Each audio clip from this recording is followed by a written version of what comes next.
네, 정부생으로 바로 넘어왔습니다. 자, 우리 이 대한민국에 숨어있는 부동산 전문가 앞으로 20기 이 20대 정부 안에서 뭔가 한 자리씩 할 것 같은 기대감을 주고 있는 우리 세 분을 모시고 오늘도 정부생 시작해 보도록 하겠습니다. 자, 먼저 우리 안정걸 소장님이 네. 3차 고발을 또 준비하셨다고. 오늘까지 준비해서 일단 여러분 안녕하십니까. 정부생 매니아 안진걸입니다. 우리 송작가 TV 너무 사랑하고요. 오늘까지 준비해서 내일 김건희, 최은순, 윤석열 일가의 법무장관 비리의 결정판, 양평 투기 불법 특혜 및 각종 부동산 차명 보유 탈세 사건 3차 고발합니다. 그럼 3차 고발은 지금까지 우리가 모르던 내용이 좀 포함되어 있다는 거겠죠? 포함, 이미 이제 저희가 소개는 했는데 네. 그동안에 이제 양평 농지법 위반하고 시시계획인가 특혜받고 개발부담금 특혜받은 걸 2번 고발했었잖아요. 근데 그 후로 양평에 또 다른 땅에 투기를 했다는 의혹이 있었잖아요. 네네. 외삼촌, 애사촌, 심지어 최은순 씨의 내연남으로 추정되는 김모 씨까지 동원된 그거 이제 부동산 실명법 위반. 그 다음에 송파동에 역시 최은순 씨의 내연남으로 추정되는 김모 씨의 아파트가 실제는 최은순 씨 거라는 법원 판결이 있었던 거예요. 약식 명령이. 근데 지금도 명의자를 그대로 김모 씨를 놨어요. 그럼 부동산 실명법이 계속 위반되고 그렇게 되면 최은순의 합산 주택에서 배제되어 있기 때문에 종부세에서 탈세할 가능성이 높습니다. 그것까지 합산이 되면 종부세가 더 나올 거 아니에요. 그렇죠. 그러니까 그 부분 탈세 후까지 해서 그 부분까지 묶어서 2차 고발. 그 다음에 저번 주에 말씀드린 것처럼 이 ESIND 은순이네 뒤지게 투기 많이 해요. 이 회사 ESIND가 예전에 문제가 됐던 파주의 요양병원 말고 남양주에 또 다른 요양병원을 소유하고 있고 운영하고 있면서 40억이나 되는 세금 지원을 받은 것으로 추정되는데 이 부분까지 3개를 아니 근데 우리가 내일 고발합니다. 지난주에 이거를 얘기를 했으면 경찰이나 검찰이 인지수사 해가지고 그래야 추가로 드러난 요양병원 관련된 부분을 먼저 조사를 했어야 되는 거 아니에요? 이게 고발 받고 움직일 맞습니다. 거야. 그러니까 얘네는? 지금 전체적으로 검찰은 여전히 윤석열 잔당들과 정치검찰들이 판을 치고 경찰은 소심하고 그나마 지금 양평 투기 의혹으로 양평군 압수수색도 그나마 우리 국민들이 너무 심하다니까 이제 나선 거고요. 제가 2번 고발하고 김건희 교육 사기 사건도 워낙 그 사각까지 역풍을 불러일으키니까 용기 내서 하는데 인지한 사건은 나서지 못. 제가 파악해 보니까 저희가 고발해주면 고맙다고 생각하고 있더라고요. 본인들이 대선 후보니까 전략 후보니까 워낙 사납게 굴잖아요. 지금 국민의힘 의원들이 막 일단 윤석열 보세요. 막 확정된 비리나 의혹도 막 삿대질하면서 시간 강사 겸임 교수를 서류로 뽑는지 알아봐란 말이야. 막 이렇게 소리 지르고 오늘 사퇴 기자회견에서 죄송합니다. 윤석열 사퇴를 말하니까 윤석열의 오늘 그 기자회견에서도 아내에 대한 질문 나오니까 대부분 문제될 게 하나도 없는데 아내가 주눅 들고 있다. 이렇게 또 비호를 합니다. 신들 칩니다. 문제가 하나도 아니라 이렇게 큰 소리 치니까 경찰이 쫄아 있는 거예요.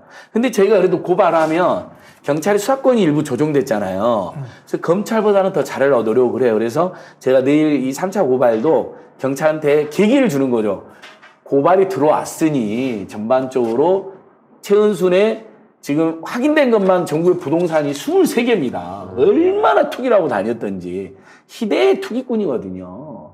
내가 보기엔 한 230건 있을 수도 있어요. 그럴 수도 있어요. 네. 지금 이게 왜 이 23건은 어떻게 밝혀진 거냐면 그 파주 요양병원 23억 정도의 우리 국민 건강보험료를 불법적으로 횡령한 의혹이잖아요. 근데 그걸 이제 환수해야 되니까 건강보험공단에서.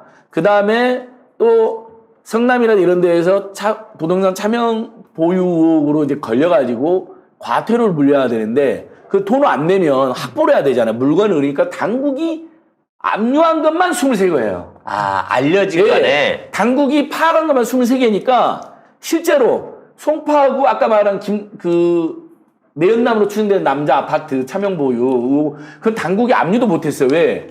차명 보유돼 있으니까 누구 건지 몰라가지고 압류를 못한 거예요. 그러니까 그것까지 하면 벌써 24개죠. 그러니까는 뭐 가족들, 친척들 한 명 한 명씩 다 까봐야 되겠네요. 맞습니다. 최은순하고 연관돼 있는 사람들 거는. 근데 이게 차명 보유 자체만 의심이 된다 그래서 예를 들어 아니 뭐 안진걸이 내 명의를 대신해갖고 차명으로 아파트를 하나 갖고 있다라고 의심이 된다고 그래서 이걸 고발하면 바로 수사가 들어갈 수 있는 겁니까?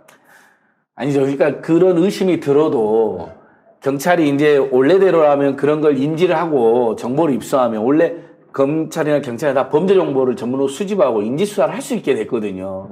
근데 워낙 국민의힘이나 윤석열이 거칠고 막 소리 지르고 그러니까 수사를 못 하는 거예요. 그러니까 저희가 고발을 해줘야 되는 거죠. 근데 고발이 들어가면 어쨌든 사실관계 파악해서 부동산 실명법하고 탈세하고 이 두 개는 차명 보유는 두 가지가 걸리는 거거든요. 항상 일단은 부동산 실명법이 하나 있을 거고 그 다음에 탈세가 무조건 걸리는 거거든요. 여기에서 정의로운 국민 여러분들의 제보가 필요합니다. 네, 맞습니다. 네, 더 제보도 해주셔야 돼요. 강원도를 비롯해서 충청도 등등 최은순 내지는 윤석열이 출마를 했었고 예. 그쪽에 차명 보유가 의심되는 부동산이 있다 그러면 저한테 연락하지 마시고 안진걸 소장한테 여기 성작가 연락하셔가지고 TV도 적고 제한테 연락하셔가지고 이거 고발해 주셔야 됩니다. 예, 포진되어 있는 그 부동산을 보면 대부분 서울, 경기, 강원도, 충청권이에요. 주로 이 중부권에서 엄청 해먹고 있다가 이제 지금 이제 사이가 검사 사이라고 해서 엄청나게 해먹고 있다가 지금은 주춤하고 있는지도 모르죠. 왜냐하면 이제 더 이상 또 땅 사들이고 차명보유하다가 걸리면 진짜 사이나 자기 집안 모두 엿대니까 지금 주춤하고 있을지 모르는데 이미 너무 많이 저질러 놓은 거예요. 근데 이미 1, 2차 고발을 했잖아요. 그 고발에 대한 수사 진행은 어떻게 되겠어? 어디 고발인 조사는 받았습니까? 예, 고발인 조사는 경기 남부경찰청에 제가 한번 받고 왔고요. 네. 그때 이제 저희가 낌새를 차렸죠. 대대적으로 수사 압수수색을 할 것 같다라고. 그래서 얼마 전에 경기 남부청이 양평군을 무려 수사관 30명을 보내서 지난주에 대대적인 압수수색을 아니 했습니다. 근데 너무 오래 지난 거 아니야? 뭐 찾아냈을까 증거를?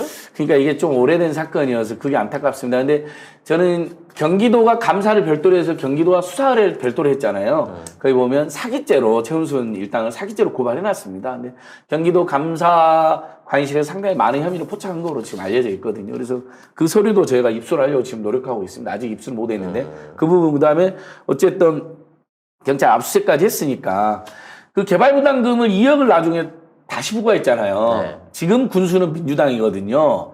그러니까 개발도 2억을 다시 부과했다는 것부터가 김성교 시절에 특혜를 줬다는 게 확인이 된 겁니다. 그래서 어떤 식으로든 이 건은 이번에는 여기는 처벌을 받는 거니까 윤석열 일가의 법무장관 비리 중에서 가장 문제가 확실한 분야가 여기고 김건희가 안양대 국민대에 겸임교수 하면서 허위 조작 경력 낸 거. 요것은 공소시효가 남아있어요. 사기죄 공소시효가. 그러니까 석 달 남았다며. 예, 사기죄가 10년이니까 2014년, 13년 이때니까 그러니까 많이는 안 남았어요. 그러니까 경찰이 지금 열심히 수사를 하고 있고 최근에 그래서 이것도 고무적인 게 저희가 고발한 조사도 갔다 왔잖아요. 그래서 저희가 그 판례를 냈어요. 미용 학원에 취업하면서 온갖 미용 기술이 있는 것처럼 뻥친 사람이 있어요. 그래서 취업을 했어요. 그 기술이 있다고 뻥을 쳐서. 근데 해보니까 실력이 없을 거 아니에요. 그래서 사실은 한 1년 정도 근무하면서 급여를 몇 천만 원 받은 사람이 있었거든요. 이거에 대해서 법원이 최근에 역시 사기죄로 또 유죄 선고를 내렸어요. 학원이 그 정도면 예, 김건희와 똑같아요. 하물며 사설학원도 격려를 속여서 학생들한테 제대로 못 가르친 거에 대해서 문제를 삼았는데 급여를 준 거잖아요. 가르치는 행위는 있었잖아요. 어떻게 보면 가르치는 행위라 보면 정당한 노동의 대가겠지만 속여서 남이 가야 될 자리를 또는 속여서 지가 원래 될 수 없는 자리에 간 거기 때문에 그건 사기다. 그래서 그러니까 경찰이 그것도 제출했어요, 제가요. 졸업장을 위조해가지고 선생님을 한다든지 의사를 한다든지 변호사를 한다든지 이러면 다 사칭죄에 의한 사기죄로 다 그렇죠. 그 처벌을 자격 받거든요. 사칭 따로 있을 거예요, 네. 그 부분은. 네. 근데 지금 이와 같은 부분이 법적으로 문제될 것이 없다라는 저쪽의 주장은 너무 공허한 거고 뭐 표창장하고 비교하기는 좀 말이 안 되는 상황까지 가고 있는 거거든요. 문제는 법이라고 하는 게 너무 늦네. 예. 이러다가 김건희 70대 갖고 구속시키는 거 아닐까? 나 그 걱정이 돼. 저는 대선 끝나고 조사하는 거 아니야? 이렇게 말씀하실 줄 알았는데 70. 실제로 안타까운 게 제가 뭐 나경원, 박덕흠, 그다음에 이 윤석열 본부장과 비리를 하다 보면 다 공소시효가 막 아슬아슬하게 도가한 게 많아요. 윤석열 정치검찰이 2017년 서울중앙지검장 될 때부터 완전히 그것들을 다 은폐해버리는 사이에 5년 지나버린 거예요. 도대체 윤석열이라고 하는 사람이 우리 정권 안에서 지난 4년 동안 검찰총장 중앙지검을 하면서 얼마나 사법적인 부분 안에서의 정의 실현을 뒤로 미뤄왔는지가 맞습니다. 낱낱이 좀 드러나야 될 것 같아요. 더 드러나야 돼요. 가족뿐만이 아니라 주변에 봐준 놈들 한둘이 아닐 거거든요. 예. 야, 이거 다 감찰하려고 하면 우리 임은정 검사님 정말 예. 바로사 하시겠네. 그 일당들이 전부 다 가담해서 자기들 측근들은 다 비호하고 검찰 개혁을 주장하는 세력들은 오히려 티끌을 태산으로 만드는 짓을 한 거죠. 근데 이제 마지막으로 제가 하나만 조금 더 덧붙이면 이번에 지난주에 아주 재밌는 상황이 발생한 게 제가 계속 본부장과 비리라 그랬잖아요. 본인, 부인, 장모뿐만 아니라 가족 비리까지. ESIND에 보면 김건희가 이남 이녀거든요. 그 중에 셋째예요. 큰오빠가 있고 언니가 있어요. 그다음에 김건희 씨가 있고 막내가 있어요. 남동생이 있는데. 지금 막내만 안 나타난 것 같아요. 예, 막내는 저희들이 파악해보니까 전 대통령 선생님 말에 막내는 조금 순하대요. 근데 이제 엄마, 큰오빠, 큰언니들은 ESIND의 대표도 맡았잖아요. 네. 큰오빠가. 그다음에 또 그 새로운 요양병원 불법으로 네. 거기에 대표도 큰오빠로 되어 있는데 이 큰오빠가 드디어 나선 거예요. 제가 기자들은 도대체 뭐하냐. ESIND 보면 형제자매들이 지금 다 지분을 가지고 투기에 가담했는데 이건 윤석열의 최측근 친척들이 부인뿐만 아니라 부인의 형제자매들이 다 가담한 건데 기자 뭐였는데 역시 YTN에서 취재를 한 거예요. 근데 이 오빠가 너무너무 재밌는 게 이 문제 제기하는 국민들을 타진요 세력으로 폄하하고 타블로이 진실 요구합니다. 옛날에 그 오버한 분들 있었잖아요, 일부. 그 다음에 잘못이 하나도 없으며 심지어 ESIND가 공공지구 그 투기를 개발을 주도한 건 세상이 다 아는 사실인데 문서에도 다 남아있거든요. 이렇게 이게 이제 양평군 문서들이 담겨 있는 것들인데 여기에 보면 시행사가 ESIND가 다 나와 있어요. 개발 사업 제안도 근데 우리는 한 게 아무도 없어요. 대한토지신탁이 다 있다고 뻥을 쳐버린 거예요. 대놓고. 그 토지 신탁에 건설을 왜 하냐고, 시행을 왜 해. 그렇죠. 거기는 토지만 받아가지고 예. 판매해주거나 아니면 저 처리해주는 역할만 하는데. 그래서 토지신탁도 입장을 냈어요. 우리는 시행을 하지 않는다. 법에 의해서. 두 번째, ESIND도 지들이 다 해놓은 거 뭔가 시공이 안 된 상태에서 2014년 어느 날 연락이 와서 아파트 짓는 시공 작업 있잖아요. 시공 작업만 대행한 거예요. 땅 말도 안 소유권을. 되는 소리. 땅을 그러니까 지들이 다 갖고 있었는데. 2006년부터 땅을 사들이기 시작해서 2011년도에 사업자 내가지고 김성교가 한참 막 재판받고 수사받던 그때 그래서 승인 내고 아파트 지을 수 없는 지역. 그 다음에 시시경인가에 보면 2014년 11월에 끝나야 되는데 그걸 2년인가 연장된 특혜를 누리고 그때쯤에 시공이 잘 안 되니까 왜냐하면 ESIND가 너무 이름 없는 회사 듣보잡 회사니까 GS건설이 시공을 하다가 막 포기한 일이 있었나 봐요. 추정컨대. 그러니까 대한투자신탁이 나서 그때 신탁을 맡긴 거예요. 사업이 안 되려고 할 때. 그래서 좀 있다가 그냥 아파트 짓는 것만 대행한 거예요. 시공 작업만. 근데 이 김건희 오빠가 대놓고 자기들은 하나도 관여 안 했다고 뻥을 쳐버린 거예요. 그러니까 어떻게 됐냐. 우리 국민들 입장에서는 이제 오빠가 등장을 한 거예요. 근데 보니까 오빠가 윤석열 못지않게 거짓말을 안 해, 뻔뻔하게. 내가 이거 지금 ESIND는 전혀 상관없다. 우리는 사업 안 했다, 일. 두 번째, 김건희는 맥주 한 잔 못 먹는다. 언제 우리가 김건희가 술 잘 먹는다 그랬어? 아마 그 제부가 윤석열인지를 이번에 알았다. 처음 듣는 얘기다. 네. 이러고 주장을 하겠죠. 거의 그런 셈이에요. 아니 언제 우리가 김건희한테 술꾼이라고 하냐. 윤석열이 술꾼이고 그렇죠. 김건희는 해필이면 옛날에 양재택이든 조남이든 윤석열이든 그런 스폰서 자리, 로비 자리, 향응 제공 자리에 왜 동석했느냐. 뭘 노리고 이게 핵심이잖아요. 그러면서 고위직에게 접근해서 동거 또는 연애 또는 그 과정에서 특혜를 받는 이 전형적인 일종의 그 여성을 내세워가지고 고위직 남성들의 권력을 탐하고 특혜를 비호받는 과정. 이게 여성학자 정의진 씨가 그걸 잘 지적했어요.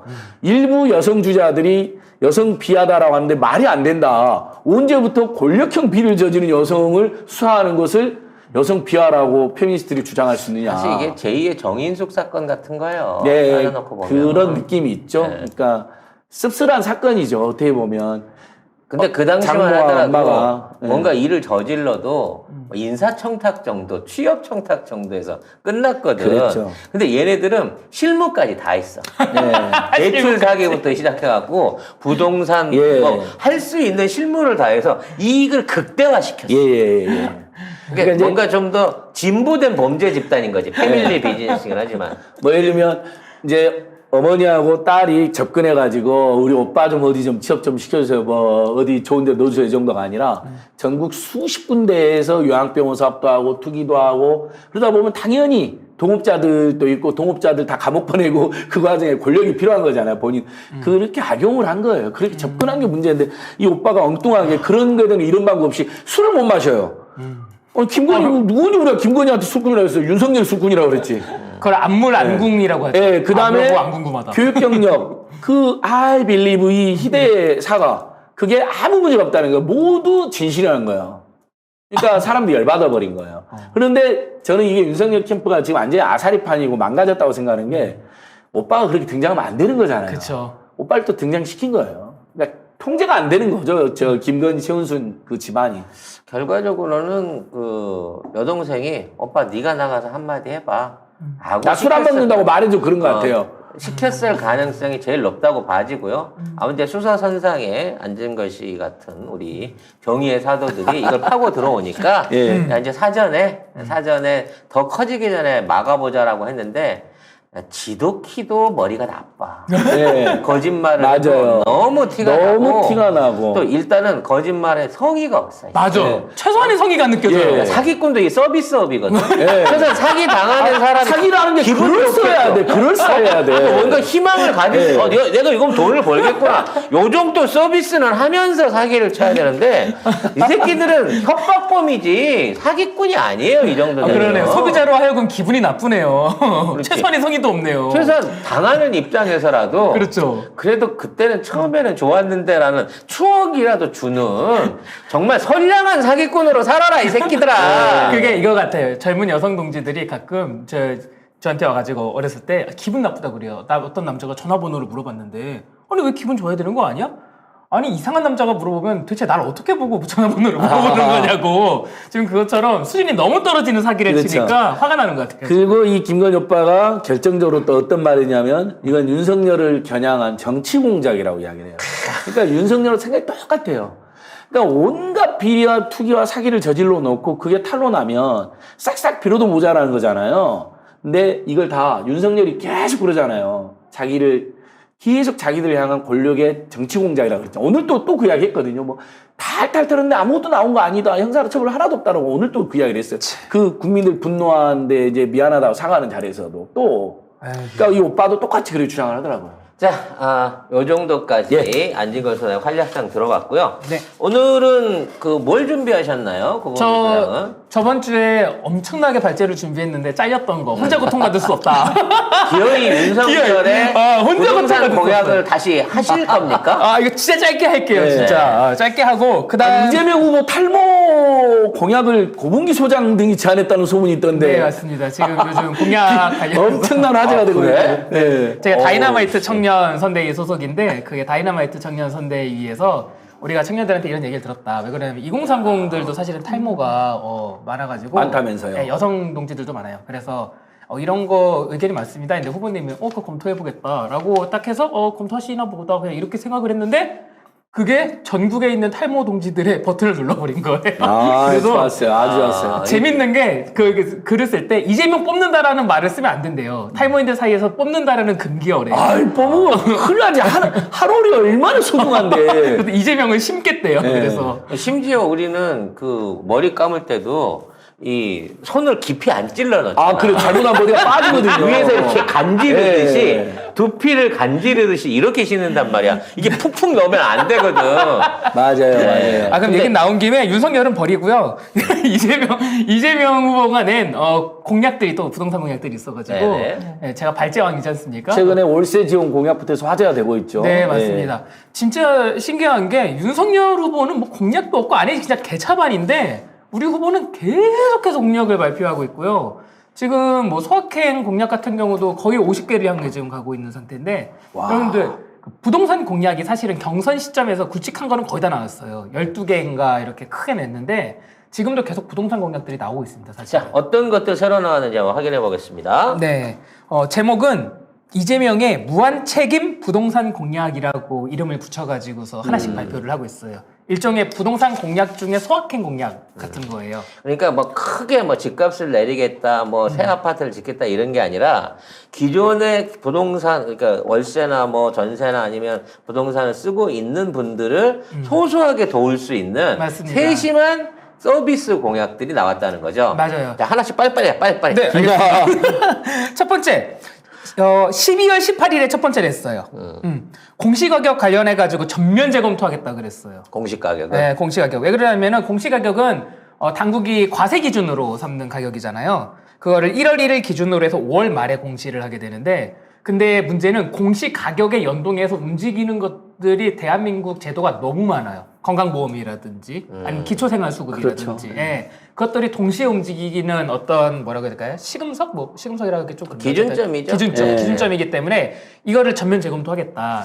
그럼 사실 공시지가가 기존에 있는 시가 대비해가지고 뭐 60, 70% 선이라고 대부분 네. 우리가 알고 있잖아요. 음. 그럼 이거를 상향시키겠다는 얘기로 아니죠. 알아둬야 될까요? 공시 가격을 상향시켜 버리면은 재산세라든지 건보료들이 다 올라가니까 그것을 조절하겠다는 건데 그렇게 하면 공시 가격 흥실화랑 충돌이 있는 거 아니냐 이렇게 비판이 나올 수 있잖아요. 그래서 여기서 깨알 같은 게 등장을 하는데 그거 좀 소개시켜 드릴게요. 두 가지를 발표했어요. 이때 발표를 하면서 첫 번째는 재산세랑 건강보험료는 일단 올해 수준으로 유지하도록 대책을 마련해 주십시오라고 정부에 요구를 했어요. 그러니까 내년에 건강보험료랑 이거는 안 오른다는 거네요. 네, 재산세랑 건강보험. 재산- 동결한다고 표현을 했죠. 네, 맞습니다. 그냥 몇 년 사이에 최근에 공시지가 급격하게 현실화를 했잖아요. 로드맵을 만들어서. 그 문재인 정부가 잘한 거거든요. 그러다 보니까 재산세하고 건강보험료가 많이 오른 거예요. 그러니까 최소한 1, 2년이라도 좀 텀을 두자는 건 저는 의미 있는 것 같아요. 왜냐하면 자기가 막 집값 올라가기 바라지 않았는데 집값이 막 올라갔고 재산세하고 건보료가 올라가신 분들 입장에서는 부담이 되는 게 맞죠. 가처분소득이 안 늘어난 상태에서. 예, 첫 번째고요. 두 번째에서 깨알 같은데 이렇게 한 게 있는데 뭐냐면요. 부동산 공시가격 상승하면 아까 제가 말씀드린 것처럼 기초생활보장 부분들도 같이 올라가고 그다음에 기초연금도 건드려버려요. 그 재산이 걸리기 때문에 그다음에 장애인연금까지 걸려버리기 때문에 이게 연동하는 게 68개래요. 부동산 하나랑? 네, 부동산 공시가격이랑 68개 제도가 연결돼 있대요.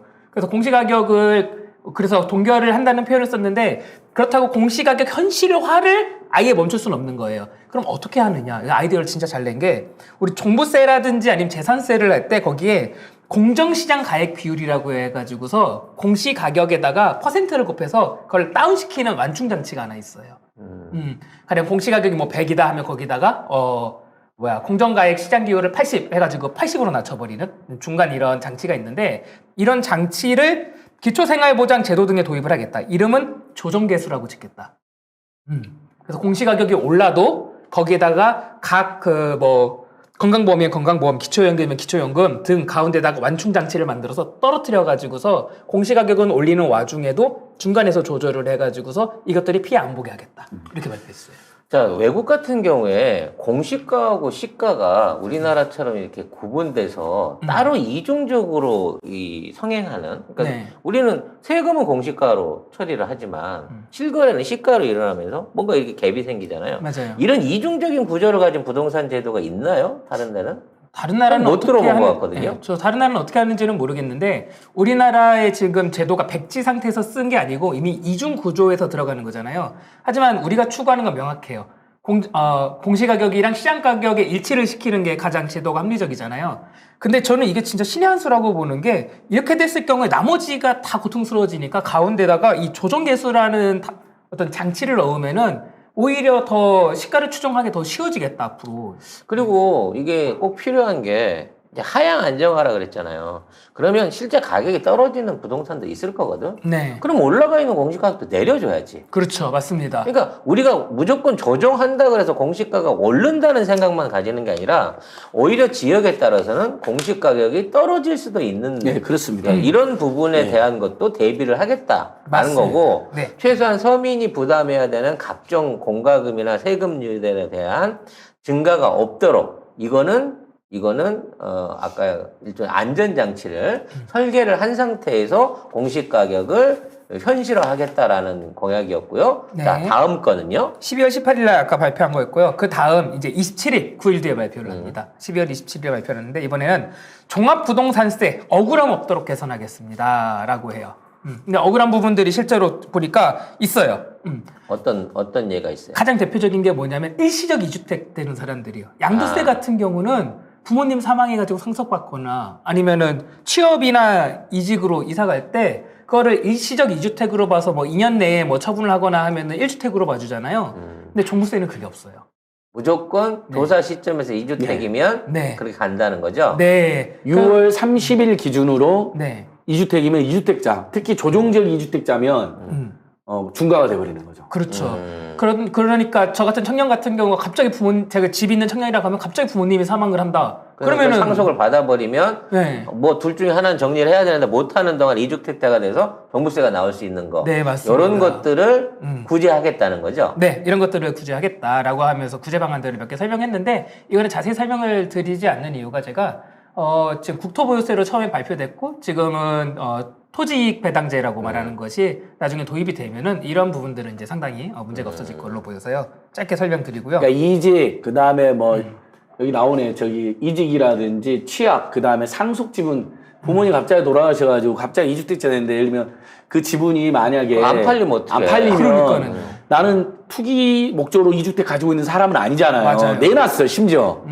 근데 안 팔리고 있어. 이런 분들은 예를 들면 너 2주택이니까 중과해. 이런 건 과학화라는 건데 이런 섬세함은 필요한 것 같아요. 저희들이 맞아요. 예전에 이태경 부소장님은 저희도 일가일 주택자에 대해서도 원칙적으로는 팔거나 이사 가야 된다. 세금 부담되면 이런 의견이었지만 워낙 우리나라 국민들 일가일 주택 특히 이제 어르신들이 그 공동체에서 오랫동안 살고 있는 경우에 팔거나 이사 가라는 건 너무 가혹하니까 제가 저 감면 비율을 80%까지 우리 사회가 늘린 거잖아요. 그 부분도 앞으로 90%는 100%까지 늘린다는 이야기도 같이 이제 이재명 캠프에서 나오더라고요. 네, 맞습니다. 제가 보여드리면은 지금 저기 보면은 그 종부세 그 중과 대상에서 좀 제외해야 되는 거 아니냐 이제 이재명 후보가 얘기한 것들이 몇 개 있는데 그 중에서 예컨대 협동조합형 사회주택이라는 게 그렇죠. 있으니까 예. 요즘에 사실 이게 사회주택이라고 하는 게 굉장히 유행처럼 돼 있잖아요. 좋은 거죠 사실 이거는. 근데 여럿이 모아가지고 맞습니다. 그냥 같이 지어서 같이 사는 거죠. 같이 사는 거죠. 근데 문제가 뭐냐면 저게 보통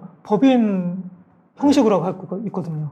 근데 법인은 지금 종부세는 정말 견디기 힘들 정도로 예, 중과를 중과를 해요. 하고 있죠. 그러니까 지금 제 주변에 저런 분들이 꽤 계시는데 정말 좋은 취지로 협동조합을 만들어서 법인을 만들어서 사회주택을 지었어요. 근데 종부세 고지서 나온 거예요. 근데 깜짝 놀랄 정도로 나오는 거죠. 그래서 이거 어떻게 해야 되나 이거 이런 사람들이 많이 있거든요. 그래서 그런 거에 대해서는 좀 섬세한 접근이 네. 필요한 것 같습니다. 그것도 이게 발표를 했어요. 네. 법이 시행되게 되면 어차피 요런 그 사각지대 또는 뜻하지 않는 피해를 보는 분들이 원칙으로 하다 보면 그렇죠. 나오거든요. 예. 근데 그냥 단순하게 그런 의견들을 묵살하는 게 아니라 전부 다 조정해가지고 예. 제대로 갈 수 있게끔 일을 하겠다라는 면에서 그만큼 이제 디테일하고 국민들을 생각해서 정책을 만들고 있다라고 이해하면 될 것 같고요. 또 있죠. 네, 세 번째, 네 번째도 있습니다. 세 번째, 그리고 29일에 발표를 했어요. 이거는 29일에 이틀 지나서 또 발표한 건데 실수요자의 취득세 부담을 낮추겠다라고 말을 했어요. 근데 여기서 문장을 말할 때 본인의 그 철학은 분명한 걸 밝혀요. 보유세는 적정 수준으로 높이고 거래세는 낮추는 것이 저의 부동산 세제 원칙입니다. 라고 분명하게 말하고요. 그러니까 보유세는 분명히 높일 것이다. 첫째, 생애 최초 주택 구입자의 취득세 부담을 대폭 낮추겠습니다. 저 같은 이제 신혼부부라든지 이런 사람들을 위해서 취득세 부담을 낮추겠다고 말했고, 둘째, 취득세율 최고 구간 기준을 높여서 실수요자 부담을 줄이겠습니다. 지금 취득세 최고 세율이 3%거든요. 3%인데 9억 원, 시가 9억 원 초과하는 부분에 대해서가 최대 세율이에요. 근데 지금 집값들이 너무 비싸니까. 그러면 네. 9억 원을 초과하지 않는 저가 주택을 네. 합쳐서 뭐 한 2억, 3억짜리를 두 채를 갖고 있다. 네. 합쳐 9억 안 돼. 네. 이래도 중과세 대상이 되나요? 취득세는 각자입니다. 개별 아니, 과세이기 때문에. 종부세로 보게 된다면. 종부세는 합치죠. 종부세는 합치는 인별로 합치는데 지금 말하는 거는 취득세만 말하는 아니, 거예요. 그러니까 개인적으로 이제 취득을 추가로 해갖고 내가 두 채가 됐는데 두 채 합쳐봐야 5억이 안 돼. 뭐 한 6억이 안 돼. 그럼 이런 경우에 1가구 2주택이 맞는데 네. 이게 중과세 대상이 되는 거죠. 총액이 9억이 넘지 안 않는데. 됩니다. 그렇게 그러니까 되면은. 그런 부분에 대한 것들을 생각을 하면 예를 들어 내가 뭐 1억짜리 5천짜리 시골의 농가주택들 또 문중에 있는 것들 어쩌다 보니까 또 다 이렇게 앉는 것들 있잖아요. 이런 부분에 있는 것도 총액 기준으로 따지면 1가구 2주택, 3주택이라도 두려울 게 없는 거네, 사실상으로는. 그렇죠. 멀리 떨어져 있는 그런 것들이요. 근데 문제는 서울 시내 주택 같은 게 중위 가격이 이미 한참 올라가지고서 그런 부분들이 걸리니까 취득세 부분만큼은 그래도 조금 최고 세율 부분을 지금 9억 원 초과로 해놨는데 12억 원까지 올려주겠다라고 지금 한 거예요. 예. 갑자기 뜬금없는 얘기인데 우리 집값이 하향 안정화 된다는 기준도 있지만 이제 도시와 농촌 또는 이제 대도시와 중소도시를 기준해서 부동산 가격이 많이 차이 나잖아요. 엄청. 근데 이게 이제 하향 안정화 된다고 해서 지방 쪽에 있는 것도 계속 하향 안정화 돼버리면 이 사람들은 다시는 이제 그 부동산 가격의 이 격차가 대한민국 사회에서는 안 좁혀지는 이런 상황이 앞으로 계속 이어날까요? 어떨까요? 여러분들 의견 어떠세요? 부동산 가격이 떨어지면은 격차가. 저는 이태용 부소장님이 아마 말씀해 주실 것 같은데 저는 떨어지면은 낙폭이 큰 거는 크게 오른 게 크게 떨어지기 때문에 저는 오히려 떨어지는 게 더 격차를 줄인다고 봐요. 저는. 이제 아무래도 지방은 많이 안 올라온 상태이기 때문에 그렇죠. 그 가격이 그대로 유지될 가능성이 높고요. 그러니까 유지가 아니라 어차피 벌어져 있는 가격이 예. 그렇죠. 서울집 한 채면 지방 가서 5채를 산단 그렇죠. 말이에요. 네. 근데 그런 식으로 따져놓고 봤을 때 지방에 있는 집이 어느 정도 가격이 따라 올라와 주지 않은 상태에서 이 격차가 생기면 도농 간의 격차를 해소할 수 있는 방편이 너무 없지 않냐. 그러니까 제가 보기에는 그거를 해소할 수 있는 유일한 방법은 지금 대한민국이 어쨌든 간에 수도권에다가 거의 모든 자원을 집중을 시켜서 수도권이 엄청 경쟁력이 세진 거 아닙니까? 근데 그러면서 이제 넘쳐나는 부가 부동산으로 다 간 거고, 그게 이제 경기도, 서울, 그 다음에 강남으로 다 집중이 된 건데, 그 격차를 해소할 수 있는 사실 어떻게 보면 유일한 방법은 그냥 국토 균형 발전을 네. 굉장히 정말 이게 디테일하게 세밀하게 참여정부 이상으로 하지 않으면 제가 보기엔 불가능할 것 같아요. 그거는. 홍작가 TV모를 열심히 하는 수밖에 없겠네요. 지역 특산품 많이 팔고 오늘 여수 갓김치에서 신제품 김치들을 품평하는 날입니다. 물 갓김치입니다. 그리고 여기 배추김치가 있고요. 그 다음에 이거는 갓김치죠. 야, 사이즈가 엄청납니다. 그리고 여기는 깍두기고, 그리고 여기는 알타리 김치.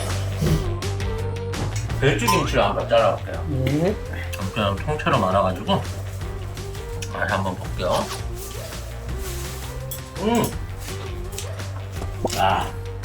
맛이 아주 기가 막혀요. 머릿고기하고 같이 얹어가지고요. 엮어서 먹어보려고 합니다.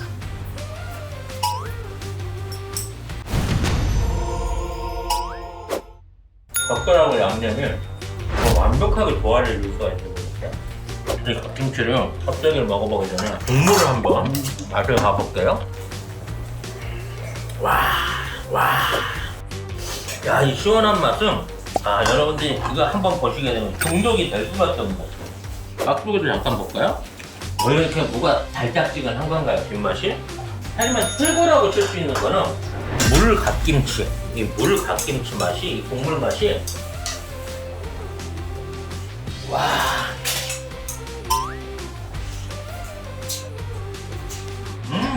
최고입니다, 이 맛은. 6종의 신제품 김치들 전부 다 한번 맛보셔도 절대 실망할 일 없으시겠다는 자신감으로 말씀드릴 수 있고요. 기다리던 돼지고기 수육이 나왔습니다. 그냥 볼 거 뭐 있어. 이 김치로 그냥 싸가지고 바로 바로 한 방으로 먹는 거죠.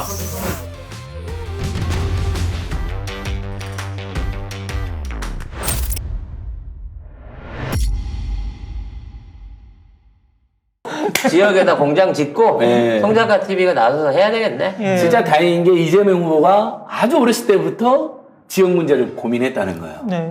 노무현 전 대통령님이라든지 김두관 후보 이분들하고 친했잖아요. 맞습니다. 그러면서 균형 발전에 차려야겠어요. 네. 그래서 많은 변호사들이 민변이나 참여연대 같은 유명한 막 서울에 있는 언론에 막 자주 나오는 그 활동하려고 했잖아요. 본인은 근데 성남에서 언론에 부각도 안 되는데 오히려 지역 활동을 한 거거든요. 그게 굉장히 저는 큰 장점의 매력이라고 보고요. 그래서 저는 최근에 이야기된 것 중에 너무 빨리 우리 이재명 후보 했으면 좋겠어요. 빨리 서울대를 전국에 있는 국립대학 다 통합해가지고 일단 서울에는 서울대는 지방으로 이전하고 그다음에 나머지 국립대도 서울대로 통합을 해. 이름을 한국대로 짓던 서울대로 짓던.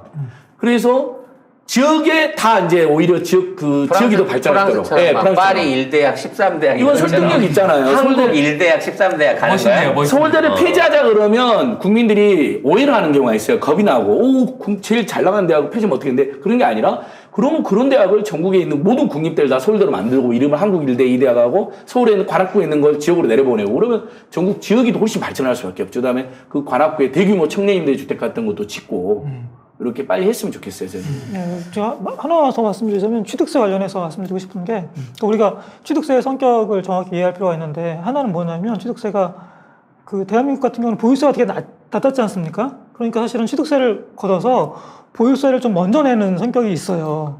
그렇죠. 그러니까 낮은 보유세를 약간 보정하는 성격이 있습니다. 취득세라고 하는 게. 그러니까 일종의 예납이라는 표현을 쓰는데 취득세를 통해서 보유세를 예납한다. 예납자 성격이 하나 있고요. 또 하나는 이제 이 정부 들어서 그 주택 보유하는 채수에 따라서 취득세가 굉장히 가파르게 올라가게 설계를 했거든요. 그러니까 이게 투기 억제 효과가 있는 거예요. 그러니까 네가 만약에 투기하려고 집을 사면 그 살 때마다 엄청나게 많은 비용을 내야 된다라고 이렇게 만들어 놓은 거거든요. 근데 이제 그게 만약에 뭐 토지이익 배당자 같은 게 들어와서 보유세가 충분히 높아지면 취득세는 낮춰주는 게 맞는 거죠.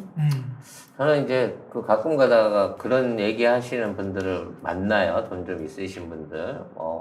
작년에는 세금이 100만 원 나왔는데 올해는 뭐 350만 원 나왔다. 그런 분들 만나요. 근데 그 양반 2억짜리 벤츠 그거를 타거든. 마이바흐인가? 예, 마이바흐인가? 마이바흐. 그거 자동차세가 180만 원이야. 그렇죠, 그렇죠. 그럼 그건 안 아까우시냐고.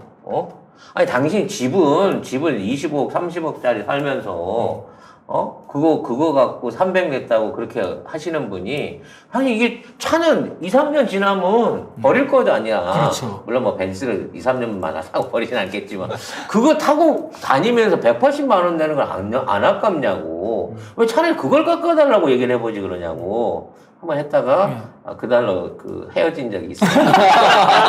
인간관계의 단계를. 근데 그 양반이 나중에 이런 얘기를 하죠. 야, 이 새끼야, 그거 리스야. 법이네. 자기가 그걸 갖고 있는 게 아니라고 나중에 저한테 무슨 소리 하는데 이게 참 뭐란 것 같아요. 있는 사람들이 보기에는 좀 너무한 투정 같다라는 느낌이 드는 너무 이기적인 얘기를 많이 해. 왜냐면 어디 가서 술 한 번 먹으면 솔직히 막 200만 원, 300만 원, 그렇죠. 몇백만 원씩 쓰시는 분들이 맞습니다. 그러면서 1년에 한 번 내는 세금이 200만 원 더 나왔다고 마치 마치 큰일 나는 것처럼. 막 그냥 약탈 정부라고 그러죠. 약탈 정부. 강도네 막 이런 극단적인 표현을 요즘에 쓰니까. 그걸 윤석열이가 그렇게 선동하고 다녀요. 계속 자기 주변에 재벌이나 대기업이나 알부자들만 있으니까 그런 이야기 엄청 들었나 봐요. 그래서 계속 이 정부는 무능한데 약탈만 하고 있다라고 이야기를 반복적으로 다니더라고요. 거기에 편승해서 일부 부자들이 저한테도 그렇게 연락을 하더라니까요. 그래서 나는 조금 우리 사회에 좀 노블리스 오블리제가 너무 없는 게 아닌가. 이거 실종된 것도 아니고 아예 자라나지 않은 것 같아요, 우리는. 그러니까 벤츠가 주차 위반하면 한 40만 원씩 때려버려야 돼. 맞아. 신호 위반하면 뭐 500만 원. 일수벌금제라고 해서 재산과 소득에 따라서 벌금도 많이 내야지 그 사람들은 조심할 거 아니에요. 우리는 5만 원 무섭잖아. 그 사람도 5만 원 이렇게 껌값도 안 되니까. 우울해집니다. 자, 마지막 공약 빨리 합시다. 다행이다. 지금 마지막 가라고 넘어가는 줄 알고 지금 가슴 저리고 있었어요. 네 번째입니다. 이게 근래에 조금 그 화제가 된 건데요. 아, 저는 너무 좋더라고요. 이거. 네. 네. 그리고 이게 정말 이번 선거 국면에서 우리가 유념을 해야 될 게 이건 청년 관련된 공약인데요.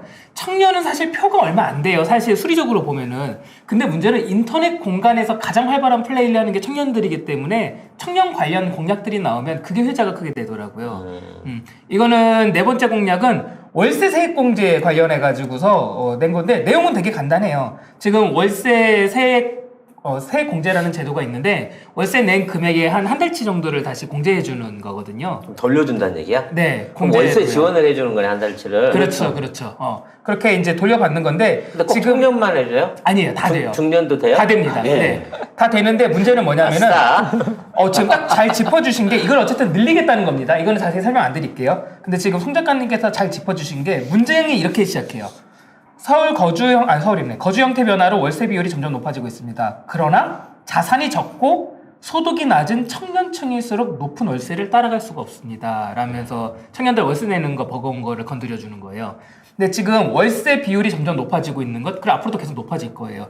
이거는 두 가지 이유 때문에 크게 그런데요. 첫 번째는 우리 이재명 후보가 대통령이 되면 집값을 하향 안정화시킬 것이니까 당연히 전세가 월세가 줄면서 좀 많아지겠죠. 맞아요. 그렇게 될 것이고 두 번째는 1인 가구 증가 속도가 지금 주택을 짓는 속도가 못 따라갈 정도로 계속 둔화하고 있어요. 이게 문화가 완전히 바뀌어가지고 젊은 친구들이 이제는 결혼 전까지 부모님 집에서 안 살고 독립을 하는 문화가 생겨나고 있어서요. 그래서 이것들이 계속 폭발적으로 생겨나고 있기 때문에 이것에 대응하겠다 라고 지금 딱 건든 건데 여기서 하나 더 소개시켜 드릴 게 역시 이렇게 되니까 우리 청년들은 좋단 말이에요. 그러니까 기레기들이 뭐라고 바로 기사를 냈냐면요. 1월 4일이에요. 1월 4일이 어제겠죠? 이렇게 기사를 냈습니다. 데일리 안에서 이재명 월세 공제 공약 청년들 반응 들어보니 점점점 한 다음에 따옴표 열고 월세 거지로 살라는 거냐 이렇게 말해요.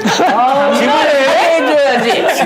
정말 징은 놈들이다. 진짜 징한 놈들이죠. 아니 집 사기 전까지 월세 살 때 그걸 지원해 주는 아니, 나는 건데. 월세를 살아도 스스로를 거지라고 생각을 안 해봤는데. 그럼 그 월세 거지가 어디 있어? 그것들이 나를 순식간에 거지를 만드네.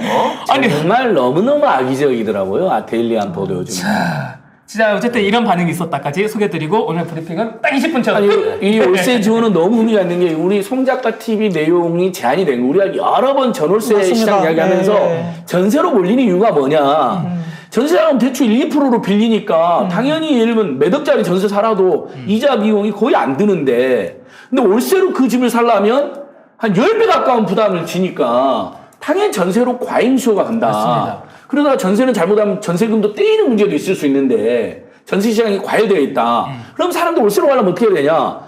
마치 1~2% 저리 대출해 주는 것처럼 월세를 도와줘라. 이제 뭐 그 문제 그대로 받아들인 거예요. 그래서 제가 이 브리핑을 하려고 했는데 해주셨거든요. 깜빡했는데. 아니, 그래서 월세 지원을 늘리면 이제 다 같이 물론 처음부터 자기가 꼭 전세 살려고 하는 사람들이 있어. 왜냐하면 전세금 모아서 또 더 좋은 집으로 가고 집 살라는 사람들 코스는 그렇게 가대.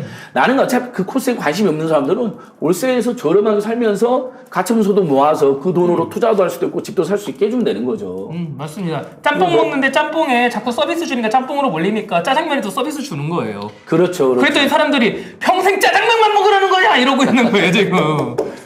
그렇게 이해하면 이해가 어렵고 나 같은 게 미필적 고의로 지금 비싼 월세를 살고 있어요. 네. 원래 내가 노원 살 때는 월세 부담이 50도 안 했어요. 그래서 이제 똑같은 조건이 있는데 딸이 이제 홍대로 갑자기 홍대 고등학교 부속고등학교를 가는 바람에 어쩔 수 없이 이사를 해야 됐거든. 근데 보증금을 빼도 돈이 없어. 그렇게 되다 보니까 월세가 높고 그러니까 보증금이 적고 월세가 높은 걸 사다 보니까 이게 거의 뭐 몇 배가 껑충 뛰어오는 그렇죠. 거야 월세가. 그러니까 언제든 이제 근데 어차피 애가 학교를 다녀야 되니까 내가 그때는 다른 선택의 방법이 없었거든요. 근데 이거는 내가 선택의 방법이라서 이렇게도 얘기할 수 있지만 굳이 내가 핫플레이스에 살고 싶어. 근데 너는 핫플레이스에 살 능력이 안 되니까 아예 살 생각을 하지 마가 아니라 그럼 네가 월세라도 비싸게 내고 한번 겪어 사는 거로 살아봐. 6개월이 돼, 1년이 됐는데 되고 비싸게 월세로 살아보고 그거 살아봤더니 그만큼 네가 많은 투자하는 만큼 만족감이 있으면 살고 아니면 그냥 저렴한 데 옮겨서 네 경제 수준에 맞는 데 가서 살아봐 라고 할 수 있는 선택의 기회는 줘야 된다는 네. 거지. 그래서 뭐 결과적으로 이러한 정책들이 돈 있는 사람이 이런 고민 할 필요 없잖아. 예. 예, 진짜 어려운 서민들이나 청년층들한테 희망이 될 수 있고 그들이 해보고 싶은 거 나라고 강남 안 살고 싶나? 근데 거기 가서 살 능력이 안 되니까 나도 타워팰리스 가서 살고 싶어. 저도 한때 그 타워팰리스는 아니지만 저쪽 서울숲이 있는데 새로 지은 제일 비싼 아파트 있잖아요. 거기 누구 지인이 외국 나간다고 한 6개월만 들어와서 그 관리비만 내고 살으래요. 관리비가 180만 원. 아니 월세보다 더 비싸네. 그리고 집이 더럽게 커갖고 청소하려고 하면 진짜 거의 몸살을 하고 있더라고. 그래가지고 안 살았던 가슴 아픈 그 생각이 나네요.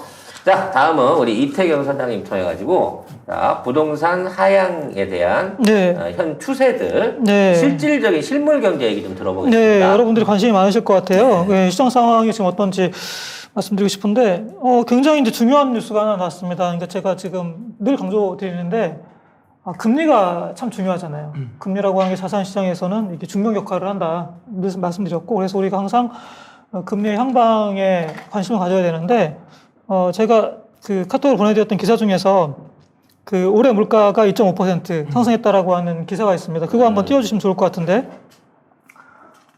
통계청에서 12월 31일 날 그 발표를 했어요. 근데 이게 올해 소비자 물가 상승률이 2.5%. 작년이죠, 그러니까. 작년에 2.5% 상승했는데 이게 10년 만에 최고입니다. 예, 그리고, 그거 말고 물가 상승률 관련된 기사인데요. 물가가 올랐다는 것은? 아니, 물가. 예. 거기서 물가가 올랐다는 기사가 있고요. 이게 지금 그 10년 내 최고고 네.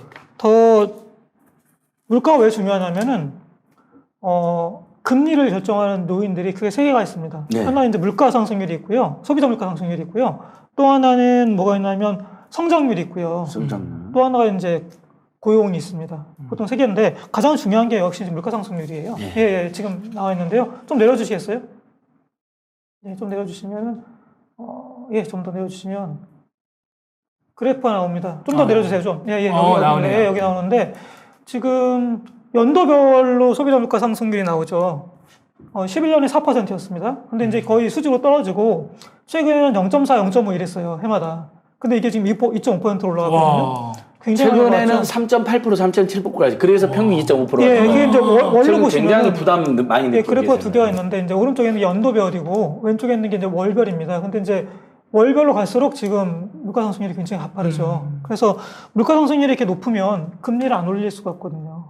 그래서 이제 그 한국은행이 작년에 0.5%까지 떨어뜨렸다가 이제 1%까지 올린 거고요. 그 다음에 금리 또 하나가 이제 드렸던 기사 중에 또 하나 있는 게 있는데요. 새해부터 금리 인상이라고 하는 기사가 있습니다. 14일 날 금통위에서 이번 주 14일인데요. 금리 인상을 할 게 굉장히 유력해 보여요. 예. 그러면 이제 0.25% 올릴 거니까 1.25로 올라가는 거거든요. 봄에 한 번 더 올려서 1.5%까지 올라갈 것 같아요. 그 가능성이 굉장히 높습니다. 그렇게 지금 전망되고 있죠. 시장에서는 컨센서스는 거의 그렇거든요. 예. 그러니까 사실은 이게 1.5까지 올라가면은 전세 시장에는 굉장히 영향을 많이 줍니다. 제가 여러 번 말씀드렸다시피 전세 사는 사람들은 이게 매매면은 내가 대출받아서 집값이 올라갈 수 있으면 견디거든요. 근데 이제 전세는 이건 그게 아니에요. 사용 가치란 말이에요, 순전히. 그러면은 금리 올라가면 이게 사실 기준금리가 1.5%까지 올라가면은 전세 대출은 3% 훨씬 넘어가거든요. 그러면 견디기가 쉽지 않습니다. 그러면 당연히 전세 수요가 급감할 거예요. 그래서 그게 굉장히 중요하다. 그래서 금리 인상이 굉장히 위로 좀 열려 있다. 그리고 지금 미국 같은 경우에도 3월 달에 올린다는 거거든요, 금리를. 그러니까 미국이 꽤 빨리 많이 올린다라고 하면은 우리도 굉장히 자본 누출에 대한 위험성이 커지기 때문에 그걸 막기 위해서라도 금리가 따라서도 올라갈 수 있다라고 하는 말씀을 분명히 드리고 싶어요. 그래서 지금 아무튼 중요한 거는 금리 관련해서는 굉장히 부동산 시장에 그 하향 안정 요인으로 작용하고 있다라고 하는 말씀 분명히 말씀드리고 싶고요. 유동성도 해소가 되는 거잖아요. 맞습니다. 그렇게 아무래도 되는 거죠. 예금 금리가 벌써 지금 보니까 막 2%, 3%대 상품이 막 이렇게 지나가다 보면 막 나와요. 맞습니다. 예, 그러면 예. 이제 시중에 부동산 투자하려고 했던 투기나 투자 자금도 그래도 3% 안팎이면 예금 금리로 가자 이런 분이 그렇죠. 있을 거고 건물주 입장에서도 월세로만 내놓으려는 걸 아이고 그래도 전세금 들어오면 그 이자가 옛날보다 늘어나니까 좀 맞습니다. 전세를 예. 공급도 늘어날 수도 있고 예, 맞습니다. 전세 수요는 줄어드는데 전세 공급 늘어나고 네, 그렇게 그러니까 여러 됐습니다. 가지 연쇄 효과가 이 금리로 있더라고요. 정확히 말씀하셨습니다. 예. 그래서 지금 그렇고요. 또 하나 이제 역시 저도 중요한 것 중에서 이제 거래량을 말씀드려야 될 것 같아요. 작년 서울 아파트 역대급 거래 절벽, 그겁니다. 작년 서울 아파트 역대급 거래 절벽, 네. 그거라 보시면은 지난주에도 한번 봤었죠? 봤는데 계속 좀만 되고 내려주시면 있었습니다. 좋을 것 같아요. 그래프가 있는데요. 서울 아파트 거래량 추이가 있습니다. 이게 지금 보십시오. 2012년 이후에 작년이 가장 지금 낮은 수준입니다. 와, 그쵸? 10년 만에 4만 건으로 떨어졌어요. 예. 근데 이게 굉장히 극적으로 떨어지고 있죠, 지금. 그래서 2020년 기준으로 하면 딱 반토막이 난 거고요. 그 다음에 이게 떨어지는 속도가 제가 여러 번 말씀드렸다시피 작년 9월부터는 좀 이게 거래가 전혀 지금 안 되고 있다 싶을 정도로 떨어졌고 12월 달 같은 경우에는 지금 자칫하면 1000건대 밑으로 떨어질 수도 있을 것 같아요. 그렇죠. 지난주 우리가 567건인가까지 나왔던데. 그래서 거래가 지금 거의 다 얼어붙어 있는 상황이다라는 말씀 드리고 싶고요. 또 하나 이제 말씀드리고 싶은 게 제가 그래프를 보여드린 게 있어요. 매매 수급 지수 관련된 그래프인데요. 그래프를 한번 띄워주시겠어요?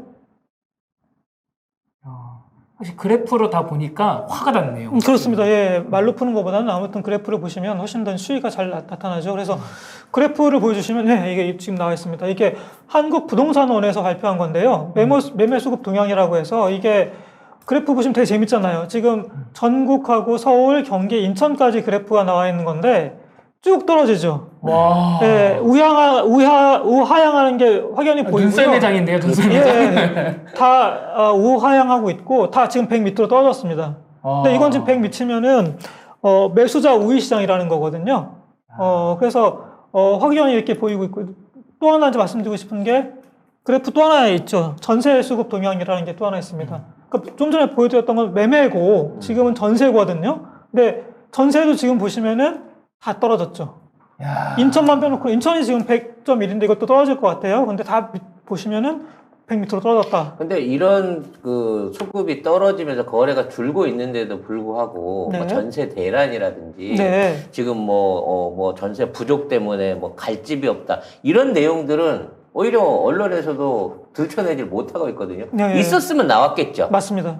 그러니까 지금 자연스럽게 수요와 공급이 함께 줄어들고 있고 네. 그 부분이 아직 사회 안에서 무슨 역기능을 일으키고 있지 않다는 부분이에요. 네.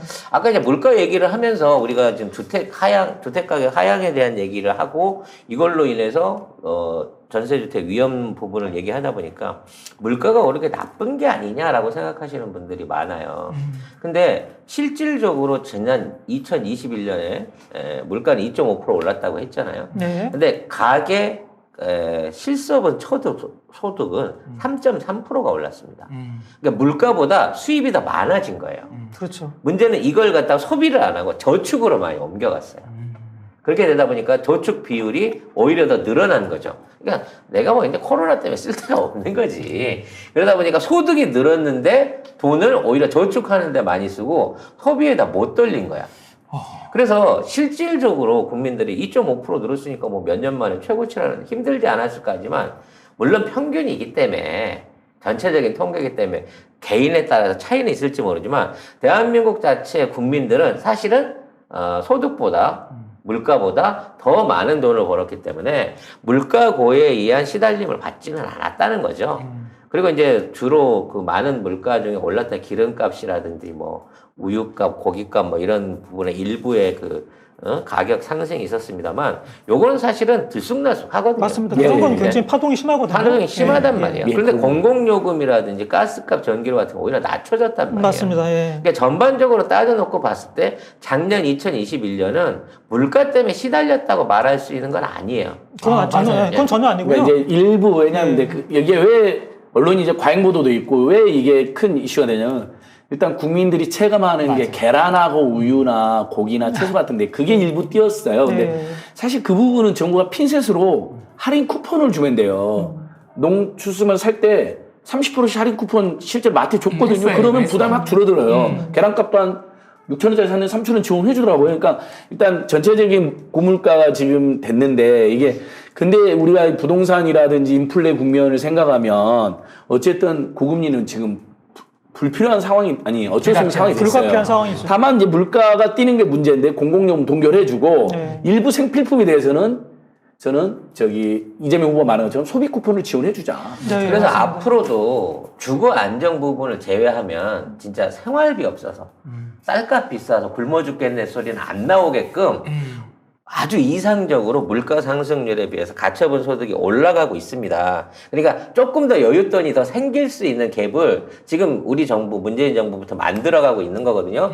문제는 이렇게 올라버린 금리로 인해 가지고 이 하우스 푸어 내지는 전세 푸어들이 만들어질 수 있는 게 금융비에 이제 얻어맞는 사람들이 늘어나고 있다는 거고, 자, 이걸 어쩔 수 없이 올렸다고 치면 이분들에 대한 파우처라든지 아니면 대출 지원 같은 전환 방식을 통해서라도 정부가 뭔가 과감한 재정을 투입해줘야 된다는 거예요. 맞습니다. 네, 그래서 그 부분에 대한 재정은 한두 푼 갖고 안 돼요.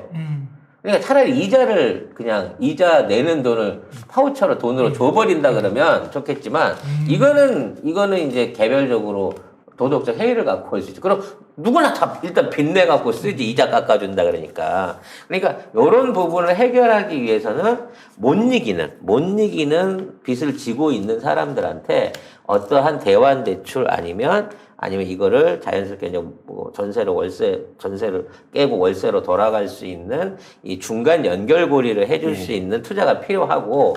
실제로 이재명 후보가 네. 그 대출 탕감을 하겠다고 말을 했어요. 아예 대출을 네. 탕감하겠다고. 그래서 뭐 까줄 거면 공적으로 다 까주고 이런 방식으로 해갖고 정부 개입이 이제 꼭 필요한 겁니다. 그러니까 네. 자꾸 정부 시장에 맡겨 아무것도 하지 마라고 얘기하지만 시장에 맡기면 좋은 건 가격 상승으로 해서 불로소득을 얻어가는 이른바 다주택자들만 이득이 얻는 거고요. 끊임없이 시장에 개입해가지고 대부분의 저소득층과 서민들을 보호해야 되는 게 정부의 역할인 거예요. 네. 그런 그렇죠. 일을 잘할 맞습니다. 수 있는 정권을 세워야죠. 그래서 이재명 후보가 저는 조금 더 보완했으면 하는 게 기준금리는 일목 0.5% 올랐는데 대출금리는 10배 가까이 올려버린단 말이죠. 그렇죠. 이게 우리 국민들이 열받는 거예요. 맞아요. 전체적으로 금리 인상이 불가피한다 해도 유동성도 해소돼서 집값도 전세값도 하향하는 게 좋은 일인데 근데 이 틈을 타서 은행들이 이자 장사를 너무 해버리는 거에 대해서는 당국이 나서서 아니 기준금리는 조금 올랐는데 왜 이렇게 니네 대출금리 많이 올렸냐. 시장 조달금리가 엄청나게 상승한 것 같지도 않은데 하면서 그 부분에 대해서는 최소한 개입을 해줘서 금리 폭리는 못 누리게 예대 맞은 폭리에 대해서 규제를 해줘야 되고 특히 코로나19 때문에 돈 빌린 분들 이분들에 대해서는 이자가 안 오르게 작년에 예대 맞은 이윤 폭이 최대치고 지금 최대치로 올라. 은행들 실적이 아마 한 10년 내에 최대폭으로 나올 거라 그래요. 작년 지금 한 60조 이자 수익만 60조로 지금 전망이 되고 있습니다. 근데 이 비용들을 지금 우리나라 은행들이 대부분 외국계 자본에 잠식이 돼 있다 보니까 이렇게 벌어들인 돈들을 재투자를 안 하고 배당으로 다 날려버려요. 금융주들이. 그래서 이 60조 중에 최소한 3, 40조들을 주주들한테 배당으로 돌려쳐버린단 말이야. 그러니까 은행 자체가 좀 더 성장하거나 또는 서민대출 같은 안 남아도 서비스로 할 수 있는 상품들이 있거든요. 이런 것들, 저소득자 대출, 무상대출이라든지 이런 것들로 전환할 수 있는 여지도 정부가 어느 정도 개입을 좀 해줘야 돼요. 지금 외국 애들이 검은 머리인지 노란 머리인지 모르겠지만 외국 자본 애들이 우리나라만큼 배당 위주로 금융주들이 배당 위주로 이익금들 뽑아가는 나라가 없어요. 이게 IMF 이후에 제일 심각한 문제거든. 그러니까 버는 쪽쪽 배당을 쳐버리니까 은행이 스스로 새로운 시스템이나 또 재투자를 하거나 국제 경쟁력을 키우기 위해서 인력이나 교육, 외환 거래에 대한 어떤 준비 이런 것들을 전혀 안 한 상태에서 구태의연하게 예대 마진에만 이 모든 거를 다 쏟아부어 갖고 먹고 살고 있다는 거죠. 그러니까 이 구조를 이대로 두면 가면 갈수록 말씀하신 예대 마진 차가 커질 수밖에 없어. 은행도 예대 마진 말고 뭐 금융 투자라든 상품 개발을 하든 보험만 개발하지 말고 다른 쪽으로 국제적인 금융 시장 안에서 역할을 할 수 있는 그 길을 만들어내는 어떤 뼈를 깎는 노력을 해야 돼요. 이건 사채업자야. 이런 식으로 지금은 하는 거의 거는. 사채업자로. 네. 해필이면 또 우리나라 지금 국민들 대출 분석은 변동금리가 훨씬 많아요. 맞아요. 그래서 이자가 더 올라가 버리는 거예요. 아유. 그럼 변동금리인 분들을 고정금리로 이렇게 아까 송 작가님 말씀드린 것처럼 지금 금리 인상기니까 고정금리로 갈아타게라도 해주고 금리 조금 인하돼서 그 은행한테 얘기하고요. 뭐 실적 우수잖아. 뭐 집안 형편 봐갖고 예. 저금리 적은 금액 대출 같은 경우에는 어느 정도 동결을 해주거나 이자를 깎아주거나 좀 다양성 있게 적용을 해야 충분히 예. 이게 조정이 가능한 부분이거든요. 이런 것까지 앞으로 신경 써 주실 것으로 기대를 예. 해보도록 하겠습니다. 자, 오늘도 정의로운 부동산 생활 알찬 소식들 전해드렸고요. 저희는 다음 주 수요일 날 다시 찾아뵙겠습니다. 여러분, 감사합니다. 감사합니다. 새해 복 많이 받으세요. 새해 복 많이 받으세요. 수고하셨습니다.